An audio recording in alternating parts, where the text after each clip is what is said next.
So let's talk a little bit about how search engines work, okay? And again, feel free to screen share or to screen cap anything that you see here. If you want to take any sort of photos or whatever, share them, hashtag digital with Matt. I would love that. If you have any questions, feel free to post them on Twitter or LinkedIn, and I will try to respond back to them if you use the hashtag digital with Matt. Okay, so starting off, how do search engines work? So first off, they crawl. So basically what Google's doing is they have these algorithms or these pieces of code that people call either bots, or you may have heard them called spiders. And what they do is they go out and their goal is to index as much information on the internet as possible. So they're going from page to page to page. They do this very, very quickly in an effort to crawl the entire web. Their goal is to index as much information as possible.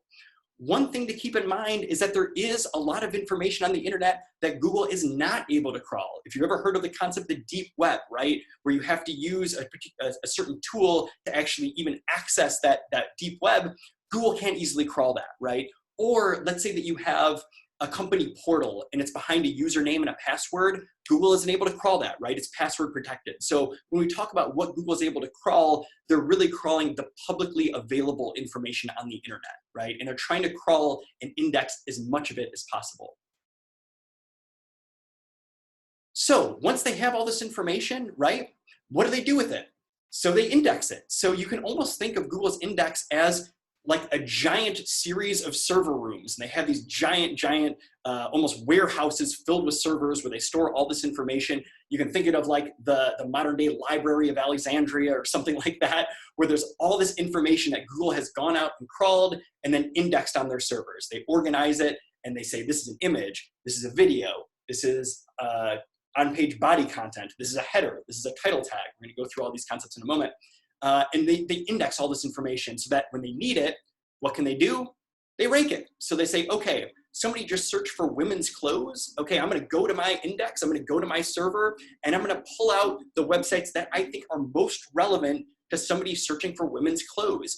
And they're ranking across hundreds of different variables. It's about the quality of the page, how many backlinks there are to that page, if the content's any good, if it's written the way people talk, right? There's all these different factors that influence whether or not Google's actually gonna show you rankings for a particular keyword or what they're gonna pull up for that keyword, I should say. And so, this is something where Google doesn't publish their algorithm. They don't say, this is exactly how the algorithm works.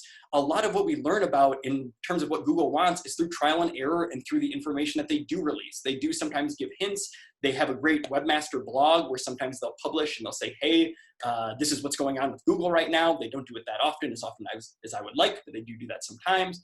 But basically, nobody knows exactly what consists of the algorithm. All we can do is try to optimize to what we know, right? And keep in mind that Google is constantly evolving. I mean, look at the 2007 search results page. It looks ridiculous, right? Look at how archaic it looks. So for a search of a hydraulic chair, wow, it was so ugly. It was, organic listings on the left, paid PPC links, Google Ads links on the right. Back then it was called AdWords. Ugly. Now, there's a lot more information, right? If I'm searching for a hydraulic chair, Google's gonna pull in ads that are for hydraulic chairs, advertisers that sell hydraulic chairs that have opted into showing their ads for the term hydraulic chair. They're gonna show images of hydraulic chairs. They may show frequently asked questions. Then they're gonna show links from other websites that have content or products related to hydraulic chair, right? So it's constantly evolving. And so you can't, as a search engine optimizer, you can never just rest on your laurels and say, okay, the website's done, it's optimized, I did my job, on to the next thing. You have to constantly re-optimize and re-optimize because what's important today is likely to change in the future.